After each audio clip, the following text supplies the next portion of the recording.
देखो question number 13 exercise 6.3। ठीक है, देखो D is a point on side BC of A triangle ABC। Triangle कौन सा दिया जा रहा है? ट्रायंगल का नाम बताओ, कौन सा ट्रायंगल है? ABC। तो नाम दे दो यहां पर ABC। कहता है D कहीं पर भी पॉइंट है, ये नहीं कह रहा कहां पर है, और किस पर है पॉइंट? BC पर। तो मान लेते हैं कि पॉइंट यहां पर है D। ठीक है, कहीं पर भी, ये तो नहीं कहा कि कहां पर लेना है, तो हम यहां पर ले लेते हैं पॉइंट D। ठीक है, जिसमें कह रहा है कि ADC ये वाला एंगल, सॉरी गलती ADC, यानी कि इसको पहले मिलाना पड़ेगा, तो इसको मिला दो। जैसे मिलाएंगे तो ADC, तो ADC ये वाला एंगल, BAC तो BAC यानी ये वाला एंगल पूरा। ध्यान देना, फिर से जो बोल रहे हैं, ADC ये छोटा सा एंगल, ठीक है, और BAC ये बड़ा सा एंगल, दोनों क्या है? इक्वल है। तो शो करना है कि CA का स्क्वायर यानी इसका स्क्वायर CB यानी कि ये वाला पूरा CB इंटू CD बराबर होगा। देखो एक बात करते हैं कि ये वाला ट्रायंगल छोटा सा, कौन सा? ADC, ये छोटा सा ट्रायंगल दिख रहा है, बोलो। अरे उकारी वाला कहानी कह रहे हैं? यस सर, वो दिख रहा है सर। हाँ, ADC ये वाला क्या हो गया? ट्रायंगल, और एक ट्रायंगल बड़ा सा ABC, दो ट्रायंगल है, दोनों को हम पहले अलग अलग लिखते हैं। तो पहले ट्रायंगल लिखते हैं ADC, कौन वाला है बताओ? छोटा वाला कि बड़ा वाला? छोटा वाला। और बड़ा वाला लेते हैं BAC, कौन? तो BAC बड़ा वाला। अब दोनों में थोड़ा सा ध्यान देना, अगर हम छोटा में चलते हैं तो एंगल D ये बराबर है कौन सा? ये वाला एंगल A से। किसमें A? तो ये पूरा एंगल बड़ा वाला। अब बताओ, ये जब हम ट्रायंगल चलेंगे छोटा वाला, उसमें ये वाला एंगल जो है, और ये बड़ा सा ट्रायंगल में यही वाला एंगल सेम आएगा कि नहीं आएगा? देखो ध्यान से, हम ये वाला में जब चलते हैं तो ये वाला कॉर्नर आ गया, और अगर हम ये वाला ट्रायंगल चलते हैं तब भी हमारा ये कॉर्नर आ रहा है। इसका मतलब कि C जो एंगल है दोनों में होगा, और जब होगा तो C बराबर क्या मिल गया? C। तो बताओ, जब दो ट्रायंगल में दो एंगल अगर कॉमन हो जाता है, इक्वल होता है, तो उसको क्या कहते हैं? सिमिलर। यानी कह सकते हैं कि बाय ए सिमिलरिटी, यानी कि एंगल सिमिलरिटी से क्या हो रहा है? तो ध्यान देना, पहले छोटा लिखे थे कि पहले बड़ा लिखे थे? छोटा। पहले छोटा। तो मान लो कि छोटा में हम लेते हैं ये वाला साइड को AC का साइड। कौन सा ले रहे हैं? AC। ठीक है, अब थोड़ा सा ध्यान देना, AC को तुम CA भी बोल सकते हो। तो मान लो कि जो हम उसको हटा के CA लिख देते हैं ताकि कंफ्यूजन भी ना रहे। अब तुम बताना, CA किसके सामने लिए हो? CA ये वाला किसके सामने? E वाला एंगल के सामने लिए ना।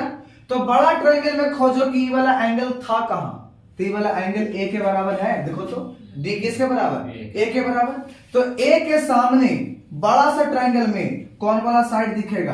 तो E वाला दिखेगा BC। तो हम यहां पर लिख देंगे BC। कोई दिक्कत? छोटा वाला में तुम लोग ये वाला कौन सा है? CD कि DC? CD। अब बात समझना, CD कौन सा एंगल है छोटा वाला में? जिस एंगल के बारे में हमको पता नहीं है। कैसे? B A के बराबर था, C कॉमन था, क्या तुम इसके बारे में कुछ बोला था? नहीं। तो सोचो कि ये वाला ट्रायंगल में, बड़ा वाला में कौन है जो इसका जोड़ा मिलेगा? तो वही ना होगा जिसके बारे में पता नहीं है। तो कैसे? E वाला क्या बराबर? ये वाला था ही, ये कॉमन था ही, क्या तुम्हारा B के बारे में कुछ सोचा था तुम? बोलो नहीं ना। इसका मतलब B के सामने कौन सा साइड होगा? CA। तो इसके जगह पर हम क्या लिख देंगे? CA। अब क्या करो, इसको क्रॉस मल्टीप्लाई करो, तो CA इंटू CA, और E जब उधर जाएगा तो BC इंटू CD। तो CA का स्क्वायर बोल सकते हैं क्या? और ये किसके बराबर होगा? BC into CD। बात समझ में आ गया?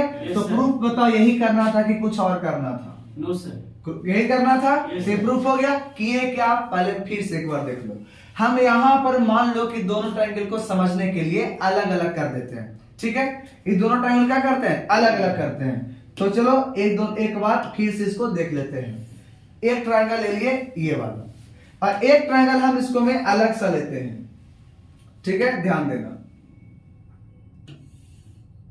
मान लो ऐसे ही ले लेते हैं।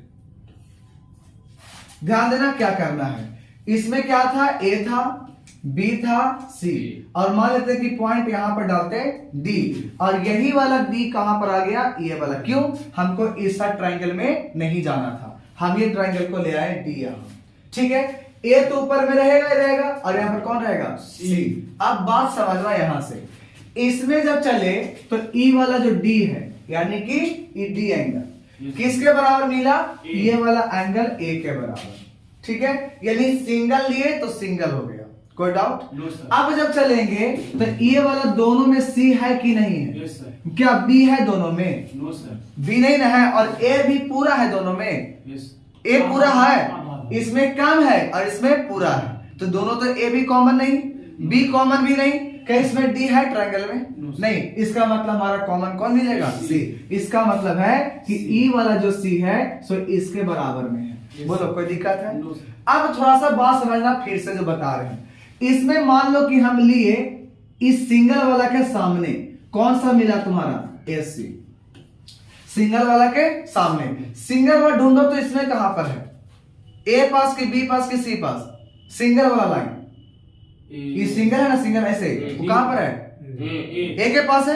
तो एक का सामने जब लिए तो इसका सामने लेना पड़ेगा, और इसका सामने कौन सा आएगा, बीसी। बात समझ में आ गया? ठीक इसी प्रकार से हम लेते हैं कि जिसके पास खाली था, कुछ नहीं था, तो कुछ नहीं था तो सामने में कौन मिल गया, डीसी, यानी डीसीडी। अब बताओ ये खाली था, इसमें कहीं खाली है, बता इसमें कहीं खाली है, नहीं खाली है, बी के पास खाली नहीं है। हम ये डिनोट किए थे, सिंगल तो सिंगल, डबल तो डबल, तो यहां पर अगर खाली है तो यहां भी खाली। तो जो एम्प्टी था इसके सामने वाला जब लिए तो यहां पर एम्प्टी है, इसके सामने वाला लेंगे, और ये कौन सा हो जाता, सी ए या ए सी हो जाता। अब बस क्रॉस मल्टीप्लाई करते, ए सी का स्क्वायर और बी सी इंटू सी। बात समझ में आ गया? यानी ये तुम्हारा दोबारा हम क्लियर कर दिए। अब नेक्स्ट क्वेश्चन नंबर 40 अगला वीडियो, नेक्स्ट वीडियो।